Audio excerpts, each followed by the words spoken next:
Hi, this is Corey Phillips, and I'm going to be going over the bitbip app. So when a user first opens the bitbip app, they're going to be presented with this dashboard here. As you can see, this is where the various products are stored and kept for transaction purposes. When a user first opens the app, they're only going to have the custom amount icon here, and that just allows them to go ahead and open up and add a specific or custom amount to the cart. So if I wish to add, or create a transaction for $8, I can simply select 8 and then add that to the cart here. But for now, let's go ahead and discuss the settings. When a user first opens this app, they'll need to navigate to the settings and enter one of two things to begin using the app. They're going to need a Bitcoin address, and or they're going to need B, a Stripe API key. A Bitcoin address can be any Bitcoin address that the user has or owns. Basically, Bitcoin will be sent directly to that address. The app simply holds that Bitcoin address and then presents a QR code during checkout. Once they add a Bitcoin address, they can then go ahead and proceed with the checkout process. But before I get to that, I'm just going to go ahead and run down the settings section here. So at the very top is where the user can add their Bitcoin address by either typing it in, or they can click the camera icon to go ahead and scan a QR code to enter it in for them. Below that, we have the ability to view, add, and edit products. So I'll go ahead and click on that. So you'll see here we have our product view. I have a few products here already, but if I wish to add another one, I can go ahead and click on Add Product. So I can add a label, a specific price value, and then I can go ahead and save that. Once it's saved, it'll be listed on this page here where I can actually go ahead and click on it and make any edits or updates if I wish. So as you can see here, I can just go ahead and make changes, click Update. I can even go ahead and remove it. Let's go ahead and hit cancel for now and then back out of this view. Below that, we have a toggle switch to enable Bitcoin payments, so we can either enable or disable that here. And then beneath that, we have an option to either enable or disable Stripe payments. Now, a user will need, if they wish to accept card payments, will need to enter in their Stripe API key. What they would do on their end is basically click, use the live secret key found here. That would then prompt them to create their own Stripe account, and then it would generate an API key for them. They would simply enter their API key here. It would then save it to the phone, and then allow them to accept credit card payments moving forward. And I will demonstrate the card payment process after the settings as well. Below that, we have the display logo option. So it just simply allows users to add text to the top left of the dashboard here.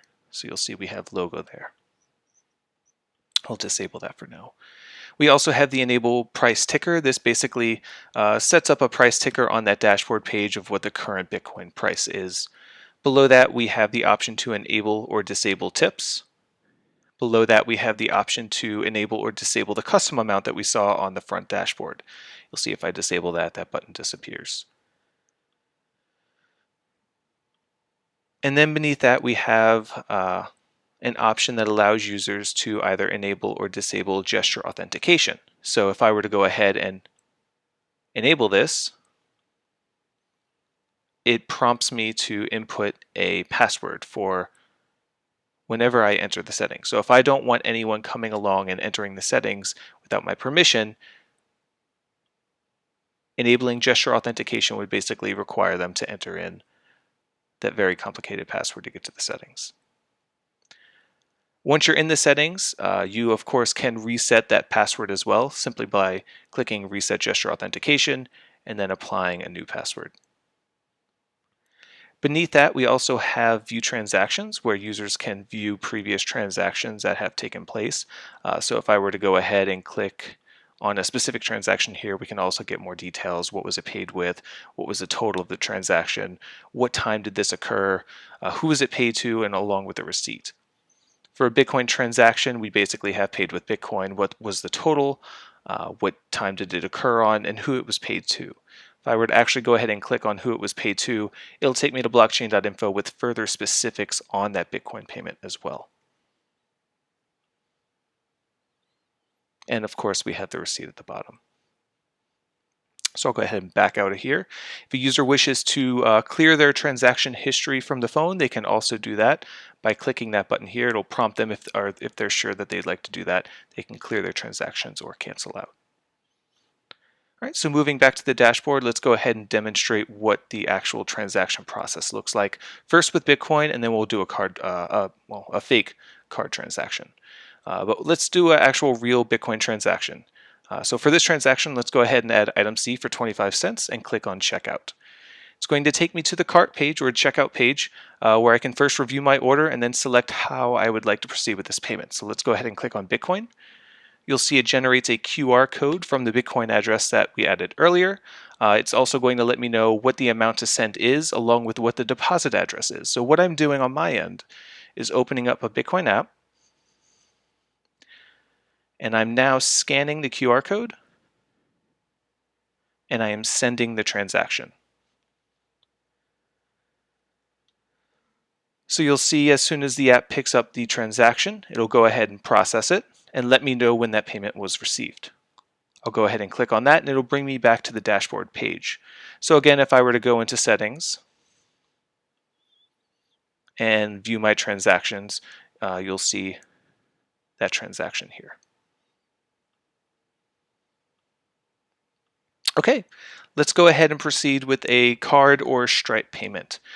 Stripe's minimum payment is $1, so let's go ahead and make this a $2 transaction, and I'll click checkout, be brought to the checkout view, and we'll go ahead and select card. Users have two methods of inputting card data. They can either scan the card, where it then inputs the card data into these fields here, or they can just go ahead and manually enter them. Since I'm using a simulator, I'm just going to go ahead and manually enter the card data. And you'll see once all of the fields are verified, it'll let me the button will turn green and let me know that I can process the payment. So I'll go ahead and click process payment. And you'll see that it goes ahead and processes and lets me know when the payment has been received. So I can go ahead and click payment received.